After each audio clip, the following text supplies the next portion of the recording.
मत्ती 28:18-19।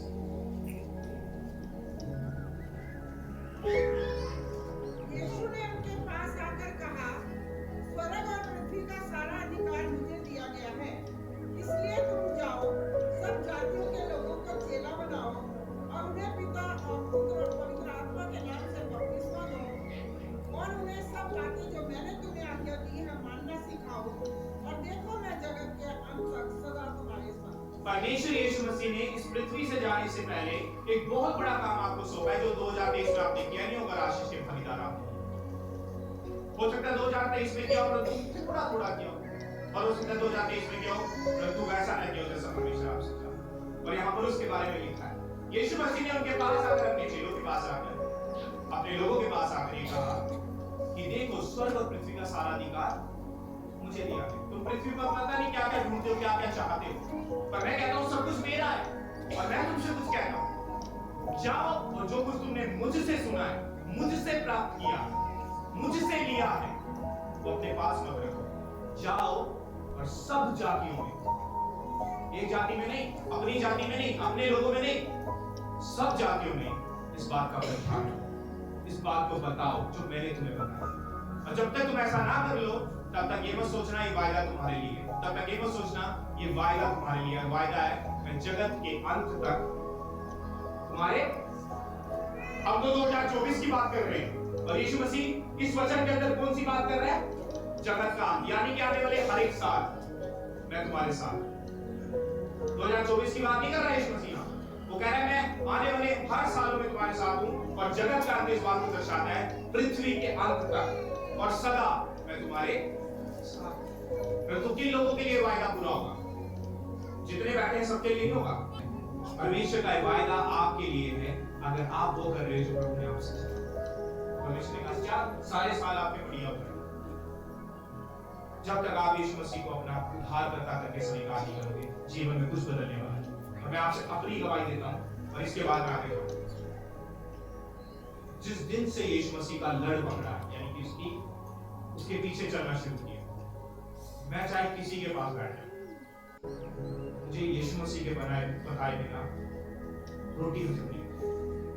मैंने जो यीशु मसीह से प्राप्त किया उससे बताए बिना रोटी हजम नहीं। मेरा 2023 भी इसी चीज में गुजरा है। मेरा परिवार बैठ जाए मैं उन्हें भी ये बताता हूँ, मेरा फ्रेंड बैठ जाए मैं उन्हें भी ये बताता हूँ। गलती से किसी दुकान पर चला गया तो मैं दुकान वाले को भी ये बताऊँ। और अगर गलती से मैं किसी कार ठीक करवाने वाले, मोटरसाइकिल ठीक करवाने वाले को चला गया तो उसके साथ भी बात करूं। मैंने पिछले दिन में आपको करवाने गया गाड़ी तो सर्विस में दे दी, सुबह 10 बजे से लेकर 4 बजे तक, जब तक गाड़ी वापस नहीं आई, वो सर्विस करने वाले को लेकर मैं बैठा हुआ। शुरुआत मैंने बात यहां से की कि गाड़ी ये होती है वो होती है, और गाड़ियों से बात वचन पर पहुंच गई, विश्वास पर पहुंच गई। और वो भाई मुझसे पूछने लगा आप यीशु मसीह को क्यों मानते? ठीक है फिर अगर आपके पास समय है, कहता समय तो पूरा 4 बजे तक, मुझे कोई बात नहीं, फिर बैठो, मेरे पास समय पूरा है। आप 4 बजे की बात कर रहे हो, मैं कल भी आकर बता सकता हूं अगर सुनना चाहो, क्योंकि मैं कर्जदार हूं, क्योंकि मुझे पता है यीशु मसीह में क्या अपना है। राइट, मैंने उसे ये नहीं बताया यीशु मसीह को अपना लो, देखो मेरे पास गाड़ी है, बंगला है, ऐशो आराम है। अरे क्या नहीं है मेरे पास, मैंने कुछ नहीं बताया। मैंने कहा तो चला जाएगा, आज खराब होगी आपके पास लेकर आ गया, ये तो खराब हो जाती है। परंतु इसके लिए थोड़ी यीशु मसीह के पीछे चलना। उसके पास वो जीवन की रोटी है जो आपके पास नहीं है। अरे ये कब करोगे भाई, इसका टाइम कब मिलेगा आपको? टाइम है सब चीजों के बारे में, इसके लिए टाइम कहां है? 2023 में था ही आंकलन करना, इसलिए जीवन के अंदर आशीष नहीं आई। 2023 में सब चीजों का काम था, खाने का टाइम था, पीने का टाइम था। उसने परमेश्वर से पैसा लिया कि जिसकी वजह से कह रहा है मैं कर्जदार हूं। मैं बताऊं क्या है, पौलुस ने कहा प्रभु ने मुझे कुछ दिया है, और दिया इसलिए नहीं ताकि मैं अपने पास ही रखूं, इसलिए दिया ताकि दूसरों तक इसे लेकर जा सकूं। और जब तक मैं दूसरों को ना दे दूं तब तक मैं परमेश्वर का क्या हूं? कर्जदार हूं। और अगर मैं परमेश्वर का कर्जदार हूं, दुनिया तो मुझे छोड़ देगी, परंतु वो मुझे कभी नहीं छोड़ेगा जिसका मैं कर्जदार हूं। और जिस बात का मैं कर्जदार हूं वो है 16 आयत में सुसमाचार।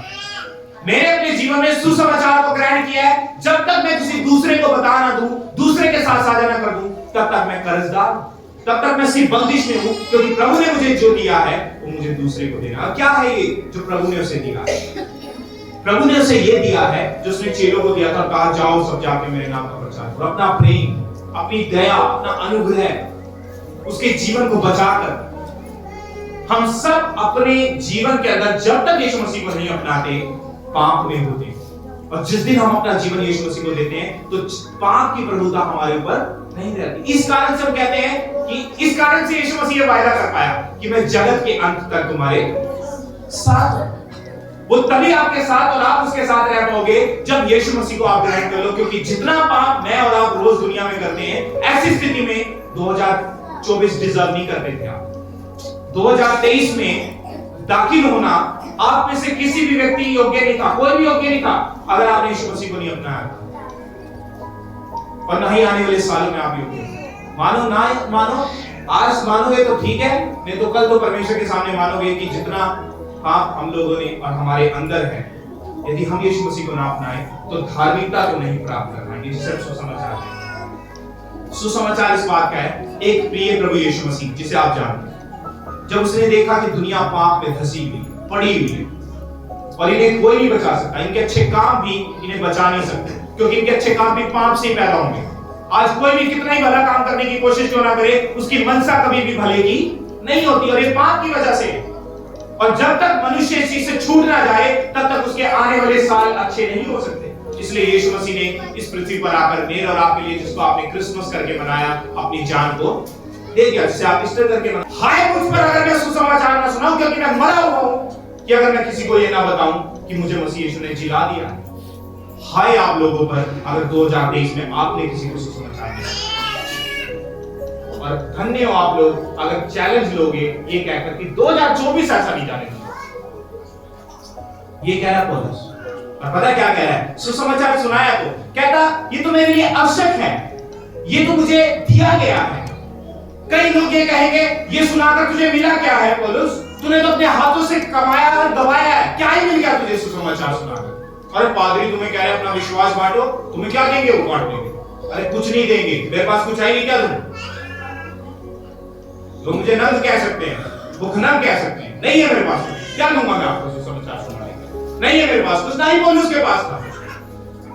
और पौलुस बोल रहा है लोग मुझसे कहेंगे जो ये यीशु यीशु यीशु ने फिरता, क्या दिया यीशु ने तुझे?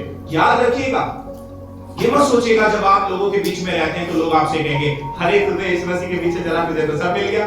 लोग ये कहेंगे क्या मिला तुझे? यीशु मसीह के पीछे चलकर। बड़ा यीशु यीशु यीशु यीशु उठाए फिरता है, बड़ा पादरी के चर्च में जाता है, मेरा नाम तो कम ही लेंगे, पिल्ले का नाम ज्यादा लेंगे, क्योंकि मेरे से पहले जो यहाँ का पादरी है वो पास्टर अजय, राइट? वो पास्टर अजय के चर्च में जाकर क्या मिला तुझे? बड़ा चर्च हाई करता है, कुछ नहीं मिला भाई। पौलुस कह रहा है मजदूरी नहीं मिलती मुझे, पर अगर कहूं तो बहुत कुछ मिलता है। उसने कहा मैंने अपनी मजदूरी को त्याग दिया, यहां तक अपनी मजदूरी को नहीं त्यागा, मैंने सुसमाचार को भी सेवमेंट कर दिया। ये वो शख्स है जिसने खुद कमाकर सेवा की है। ऐसा दान परमेश्वर किन्हीं लोगों को देता है। पौलुस में से एक पौलुस की शिप क्या हुई? टूट गई, भोजन फेंकने लगे वो बचाने के लिए। और पौलुस कह रहा चिंता ना करो, जिस परमेश्वर ने मुझे सुसमाचार सुनने के लिए चुना ना, जब तक रोम में ना पहुंच गया मेरी मौत नहीं आएगी। जब तक रोम में नहीं पहुंच गया तब तक मेरी मौत। इतना कठोर और मजबूत विश्वास था पौलुस परमेश्वर, और सुसमाचार सुनाने में इतना मजबूत था। पौलुस को सलाख पर बैठा दिया और कहा सुनाएगा सुसमाचार? कहता सुनाऊंगा।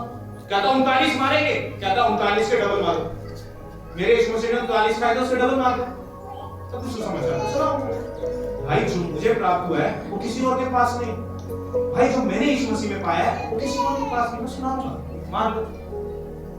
39 घोड़े 2 बार लगाए, और उसने उसका व्याख्यान भी किया पहला कुरिन्थियों के अंदर। उसने उसका व्याख्यान भी किया है पहला कुरिन्थियों के अंदर। 39 बार 2 बार कोड़े खाने में, इतनी बार मैंने बैठे खाई, इतनी बार मैं भूखा रहा, इतनी बार मेरा जहाज परमेश्वर का काम करना नहीं छोड़ा। आप यदि 2024 को आशीष में बनता हुआ देखना चाहते हैं तो भूल जाइएगा अपनी रातों की नींद और सुसमाचार सुनिए। और इस कारण से क्योंकि आपको जिसके परिश्रम मिलने वाला है वो कोई मजदूरी नहीं है, उससे उपकार और वह परमेश्वर की उपस्थिति। सुसमाचार कोई ऐसी बात नहीं है जिसे मैं हवा में कह रहा हूं, ये आपके जीवनों को बदल देता है सदा के लिए और इस पृथ्वी पर जब आप जीते हैं। मेरे जीवन को बदला है, इसलिए 2024 के पहले ही दिन इसे कहते हुए मैं नहीं संकोच करूंगा कि इसे ही करिएगा, इससे बढ़िया आनंद कोई है नहीं। मुझे कोई और चीज आनंद नहीं देती सिवाय इसके कि जिसके पास बैठ जाऊं उसे सुनाओ। और ये मत सोचिएगा जो बड़े बैठे हैं समझदार ये करेंगे, ये छोटे छोटे बच्चों को पता होना चाहिए विश्वास बांटना। वो पीछे बैठे हुए जवान भाइयों को पता होना चाहिए कि उनका विश्वास क्या है, वो यीशु मसीह में क्यों है। सिर्फ इतना काफी नहीं कि उनके माँ बाप ये मसीह वो मसीह है, पता होना चाहिए कि वो मसीह है नहीं बना, बलवानों के लिए बलवान सा बना, मतलब मैं सबके लिए सब कुछ बना, और सिर्फ इसलिए ताकि बहुतों का क्या करवा दूं, बहुतों का उधार ना चुका दूं, बहुतों का उधार करवा दूं। आज लोग यीशु मसीह के पास अपने उधार चुकवाने आते हैं ताकि हमारे ऊपर कर्जा बहुधा प्रार्थना करना, कर्जा उतर जाए। हाय हम लोगों पर अगर हम ऐसी भावना के साथ यीशु मसीह के पास आते हैं। अगर हम प्रभु के हैं तो इस चीज के लिए सुसमाचार नहीं दिया।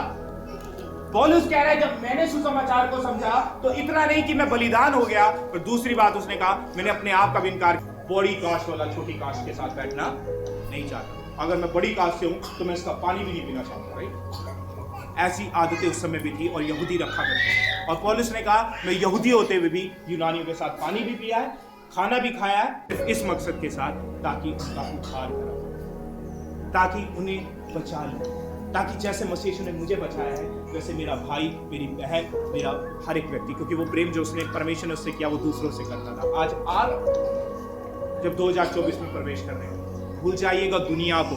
मैं आपके मोहल्ले की बात कर रहा हूँ, मैं आपके घर की बात कर रहा हूँ, मैं आपकी कम्युनिटी की, आप में से कितने लोग एक ही जगह पर रहते हैं, मैं उनकी बात कर रहा हूँ। कैसी चिंता आपकी उनके प्रति होती है कि बहुतों का उद्धार करूं, बहुतों को जानने में मदद करूं कि मैंने मसीह यीशु से क्या प्राप्त किया और वो भी बच जाए मेरे समान।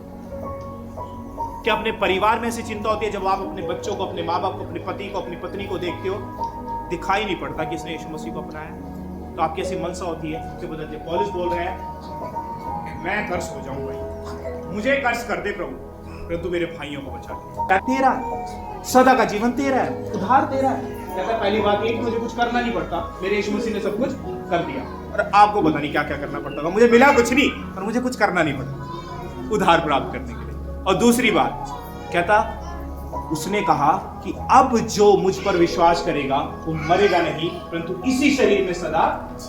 कहता भाई मुझे अपने शरीर से बड़ा प्यार है। क्या आपको पता है कि आपका शरीर जीवित रहेगा? कहता इसी शरीर में जीवित होगा इसलिए यीशु मसीह के पीछे चलता हूं। उस भाई ने पता क्या कहा? उसके बाद उसने पूरे यात्रा में उससे बात नहीं करी। सुसमाचार जब कोई सुनाता है ना, याद रखिएगा बहुत सारे लोग उसे स्वीकार नहीं करेंगे, पर जो मिल जाता है, जिसे समझ आ जाता है, फिर वो बेटे भी खा लेता है, फिर वो सैक्रिफाइस, वो नींद भी खराब कर लेता है, वो पैसा भी दे देता है, वो सब कुछ दे देता है, क्योंकि उसे पता है उसे सुसमाचार। It's one thing to sacrifice. Second thing जो मैं आपके सामने रखना चाहता हूं, आपको अपने आप का भी त्याग करना पड़ेगा। और पढ़िएगा 19 से 22 आयत में पौलुस क्या कहता है। जब आप सुसमाचार सुनाएंगे तो सिर्फ बलिदान नहीं है, पर अपने आप का भी त्याग करना पड़ेगा किन्हीं चीजों में। पढ़िएगा, मैं तुम्हारे साथ हूं, जो इतनी बड़ी आशा देता है कि आपके पास अनंत जीवन है, जो इतनी बड़ी आशा देता है कि आपकी पाप की समस्या सदा के लिए यीशु मसीह ने खत्म कर दी है, जो इतनी बड़ी आशा देता है कि आपके रोजाना के जीवन को बदलता चला जाएगा। याद रखिएगा उसके लिए सिर्फ बलिदान काफी नहीं है,